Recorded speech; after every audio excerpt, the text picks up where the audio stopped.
Hello my friends, it's the Game Boy Geek here, and today we find ourselves in the year 3030, where technology offers humankind unimaginable entertainment. Once every 5 years, hundreds of millions of viewers tune in to witness the spectacle that is mechs, and that stands for Mechanized Entertainment Combat Heroes. Tiny Epic Mechs is an arena-style, player-versus-player action programming game. It features item meeples with plastic molded power armors and a mech suit that the item meeples actually go inside of. We're all highly skilled, athletic mech pilots that compete in a free-for-all battle royale. It's published by Gameland Games and it's on Kickstarter right now. So I'm going to show you how the game works, and then I'll see you on the other side.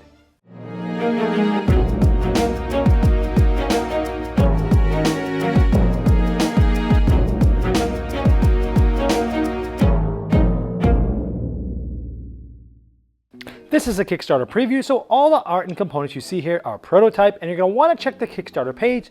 I put that link in the description of the video in order to see all the final art and components.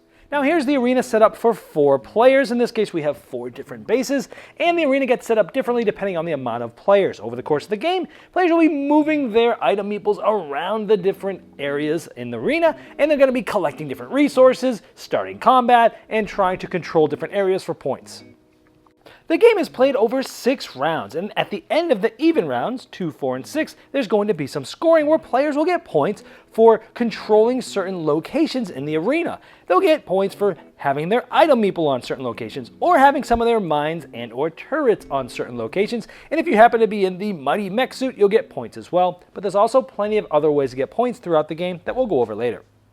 Now each player is going to get a specific color, and they're going to get an item meeple of that color. They're going to get a power armor that they're going to be able to climb into and do all sorts of cool things with.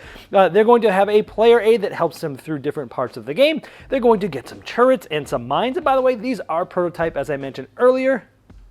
And here's some images that more accurately represent what the turrets and the mines are going to look like in the final product. But again, check the Kickstarter page to be sure.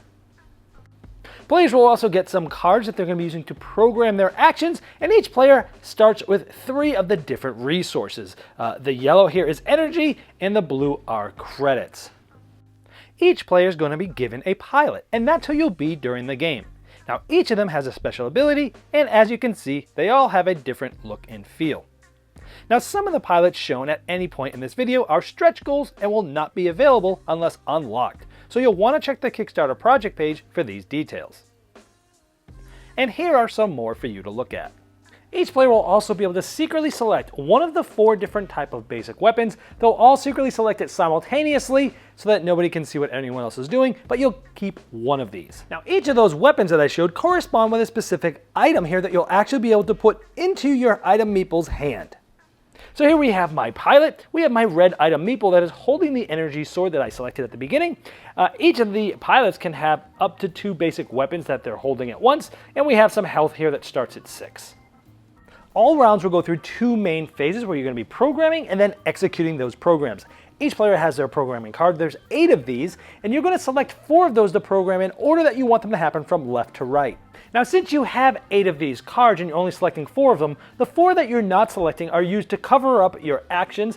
Because a lot of these cards are directional, you'll want to be putting them face up, and then when it's your turn, you simply just take this like this because this card is face up. Again, because of the direction of the actions, it's easier to program them face up like this, and you cover them with the cards that you're not using. So starting with the start player, they will reveal their first programmed action, which will be the one on the left, and they do different things. They'll all help you move around, but they all have different actions as well. So this one allows me to move 1 in this direction, and this is the direction from where I am sitting. And then I could possibly do this action, assuming that there's nothing else or no other players that I'm running into. So we're going to move up and then deploy a mine. So with a red player here, and the arrow is pointing this way, so we're going to move up just like this, and we're going to deploy a mine. And on your player aid, you can see that to put a mine down, you must be paying with credits. So in this case, I owe 2 credits, and we started with 2 credits, so we go off like that. We have no credits left. So now that we paid for the mine, we can place it in the location that we're in. Now these mines are pretty important for a couple of reasons. You start with one in your base, and when you place these, they can do damage to opponents when they run into them. We'll go over that later. Plus, these help you control locations. I mentioned at the end of each of the even rounds, you'll be getting points depending on the locations that you control, and having a mine in a spot gives you that control. Now at this point, each of the players going clockwise from us would then do their first action. It would come back to us. Let's assume it's our turn again, and we reveal our second action. We're going to move this way and deploy a turret.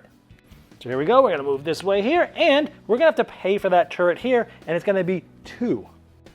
But to deploy a turret, you need that other currency of energy. We have 2, so now we have none, but we can now place it.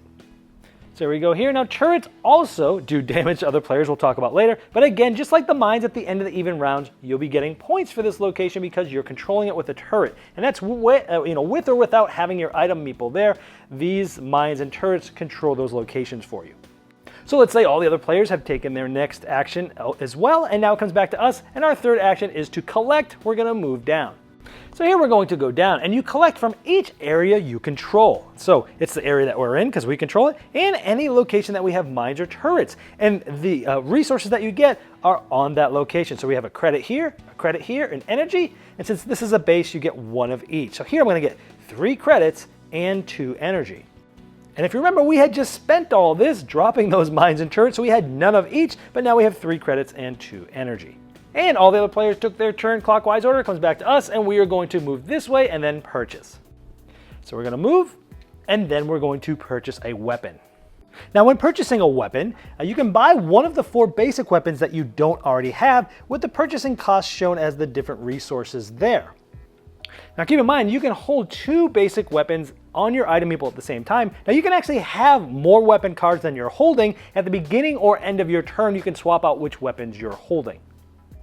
However, you can also buy some really cool advanced weapons, and here are the items for all of those. But keep in mind that some of these advanced weapon items or cards that I may show at any point in this video are stretch goals and will not be available unless unlocked, so you'll want to check the Kickstarter project page for all these details. Now as a normal pilot, you can't actually equip yourself with these, but you can purchase them for later, and I'll show you how this works a little bit later in the video.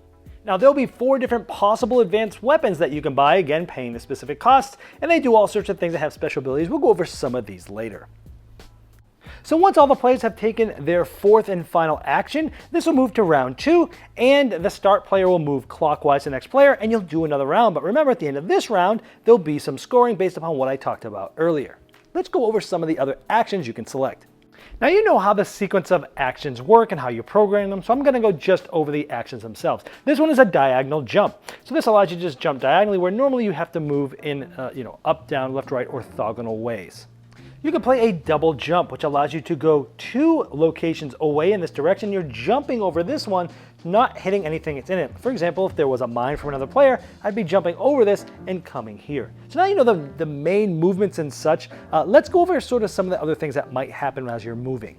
For example, let's say this blue player had programmed moving down and then deploying a turret. When they move down, anytime you go into a spot with another item meeple, an opponent, you must stop, combat starts, and you do not do the rest of what your action said to do.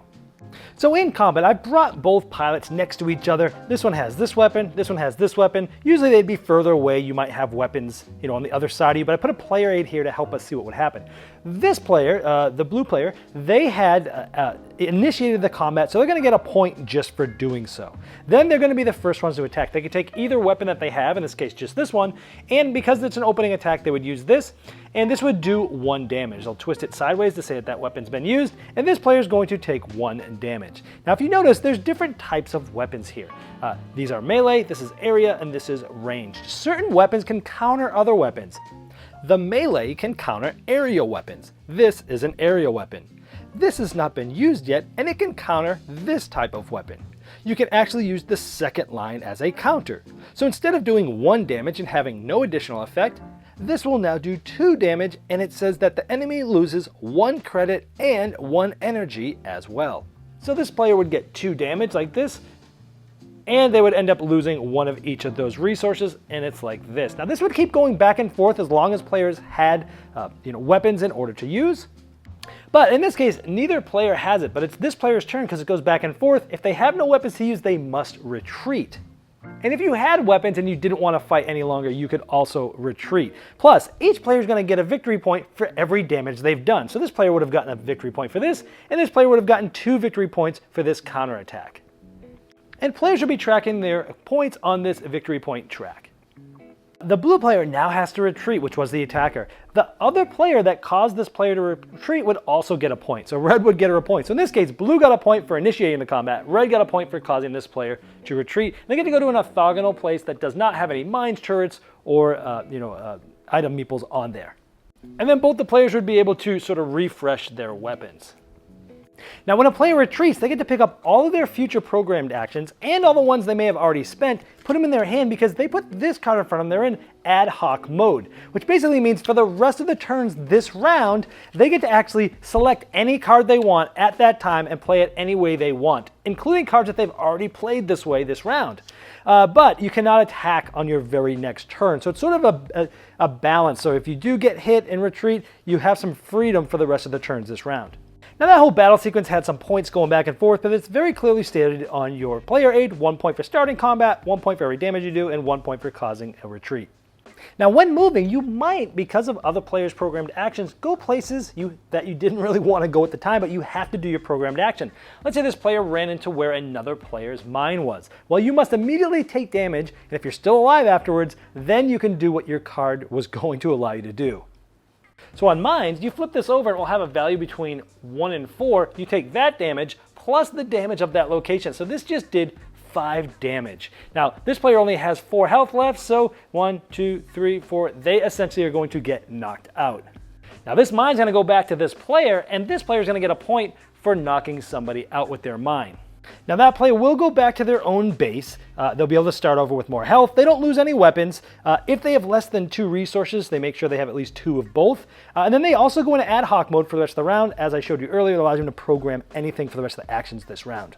Now, if a player moves into a location with another player's turret, then this turret does damage equal to the location. So 2 damage to this player. Now, if it KOs this player, the turret stays there. But if this player is able to withstand that damage and not get KO'd, then the turret gets removed. Now there's an action I haven't yet talked about yet, and that's Power Up. That gives you 2 options. Number 1, you can, for every 1 energy you spend, you can gain 2 health, and you can do that for as much as you want, as long as you have enough energy to do so. Or, if you had 5 credits or more, you could spend 5 credits to upgrade from your item meeple to its power armor. And in that case, you take your power armor suit and you put your item meeple in it right in the location that you're in. And once you upgrade, regardless of the amount of health you have left, you're going to flip this over and be in your power armor with full strength. And now that's a 9, and now you can hold 2 basic and 2 advanced weapons at the same time. Because as you can see, the fronts hold the basic weapons and the shoulders hold the advanced weapons. Now, if you have a power suit and you're at full strength and you jump to where the empty mech is, you get to put on the mech suit instead of the power armor.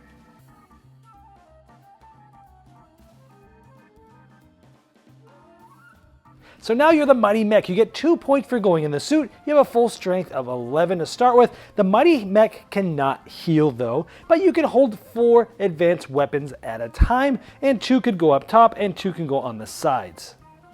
And when the Mighty Mech is fully loaded with 4 advanced weapons, watch out. Now, if any player is able to defeat the Mighty Mech, they climb into the mech suit. This player would go back to their power armor, get knocked out, and go back to their base. And if the mech gets knocked out by a turret or mine, it leaves the mech suit there, goes back to their power armor, and goes back to their base. And remember, at the end of the 2nd, 4th, and 6th rounds, whoever's in the Mighty Mech gets 3 points. The item meeple will get a point for what location number they're in, and the turrets will get twice that number, and the mines you control will get the location number value of points. At the end of the 6th round, you'll also do some final scoring, where you'll also get points for the number in the upper right of all the weapons that you've bought throughout the game. And here's a quick look at some of the other advanced weapons. There's plenty here. There's many more that I haven't shown you, but you should see the Kickstarter page to see any of the other ones. And whoever has the most points at the end is the winner.